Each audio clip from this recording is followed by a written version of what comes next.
Кандайсыздар барыңыздар? Кутман күн кыздар. Бүгүн мен сиздерге кантип илмекти тандоо жөнүндө да айтып беремин. Мисалы, илмекти кантип тандайбыз? Жип менен илмек туура келет деген кандай болот? Мисалы, бул жипте учуна, бул илмектин учуна жипти салып көргөнүбүздө батып кетпеши керек, тең болуп туруш керек. Азыр мына бул жип кирип кетип атат, андыктан бул илмекке, значит, кичине болот. Бул илмек чоң болот, жипке туура келбейт. Андан кийин бул дагы туура келбейт, ичине кирип кетти. Андан кийин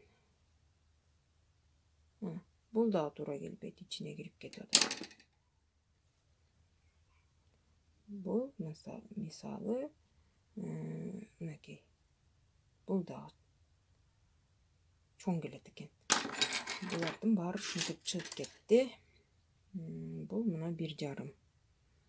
Бул чоң келип атат, жип ашып кетип атат учунан. Туура эмес. Бул даже ийле албай атат, мынакей. Алып кетти, бул да туура эмес. Шак эле көргөндө туура келет, туура келбейт дегенди билип алышыбыз керек. Мынакей. Бул тең келип жатат. Бул туура келет, 2,5 размер экен, токуса болот.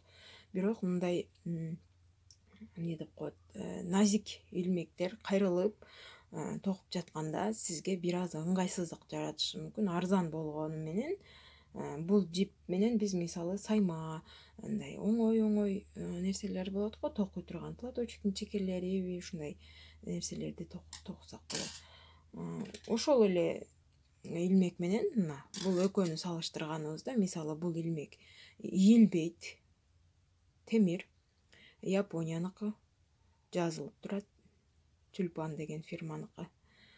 Бул ийилип кетип атат, мына сынып кетейин деп, мен сындырып албайын деп коркуп атамын. Буну коюп турабыз. Андан кийин мындай илмектер дагы жакшы, бирок сынып калса жараксыз болот. Учунан тандайбыз. Учу кандай болуш керек? Мына сиз кандай ойлойсуз, бул эки илмектин кайсы бири жакшы ийилет? Мынакей, учу шиширээк болгон илмек жакшы ийилет. Бунун ичи учу мындай томолок, анан кийин кичинекей болуп жатат, жакшы ийиле албай калышы мүмкүн. Бирок муну дагы азыр сынап көрөбүз. Мына бул жип буга чоң келсе керек. Өзү билинип турат. Кээде илмектердин мисалы размерлери бири-бирине окшош болсо дагы, фирмасы бөлөк, размерлери окшош, бирок учу дагы айырмаланат бири-биринен, мынакей. Учу дагы бири-биринен айырмаланат.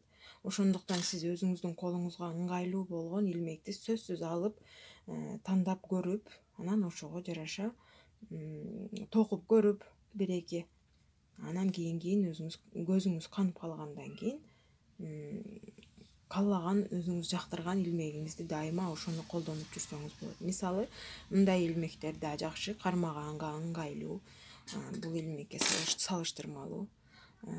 Колуңуз оорубайт, мозоль болбойт, ушундай, мындай кармагычы бар. Мисалы, ушул илмектер дагы жакшы, сынып калбайт. Бул кармагычы жарабай калган тагдырда дагы ичиндеги темири узун бойдон турат. Азыр биз мисалы токуп көрөбүз. Мисалы, мен оюнчук токуп жатканмын.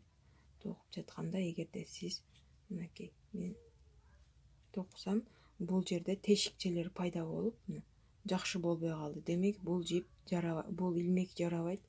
Башка илмек менен токуп көрөбүз. Бул жагы менен, бир жагы чоң, бир жагы кичине болот. Ушул эң арзан илмектердин бири. 40 сомдон, 50 сом, 30 сомдон да табасыз. Токуганда атайын колуңузга ыңгайлуу, сизге күч келтирбей турган болуш керек. Токуп жатканда колуңуз тердеп кетпеш керек. Өзүңүздү бош коесуз дагы. Ушул жумуштан сизге удовольствие, мындай кыйналып жасаган жумуш катары эмес, мындай стресс чыгаруучу, атайын эс алдыруучу жумуш катары кабыл алышыңыз керек. Мына ушул азыр мына бул илмек туура келип жатат. Мага кыйын дагы болгон жок, жипти илип да калган жок. Ушул илмек жарайт мисалы мага. Ал эми бул илмек менен токуп көрсөм, мен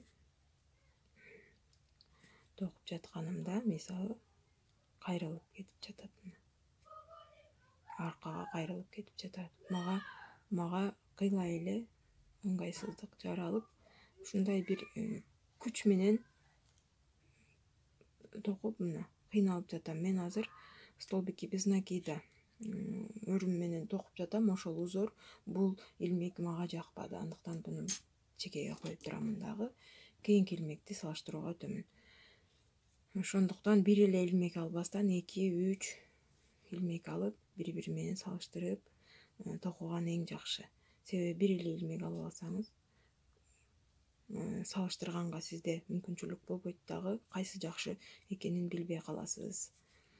Мисалы, бул илмек дагы жарайт, бирок учу шиш эмес болгондуктан мага жипти илип алууда кыйынчылык жаратып жатат. Андыктан токуса болот эптеп, бирок мен үчүн бир аз удовольствие алып келген жок, кыйын болуп жатат. Демек азыр менде бул 2 илмек калды. Жип илмекти илгенде мынакей экөө тең болуш керек, мындай тең болуш керек, көрдүңүзбү? Эми сыйгалак учунда эч кандай бир жипти илип кете турган, жипке зыян жеткизе турган болбош керек. Мынакей, көрдүңүзбү?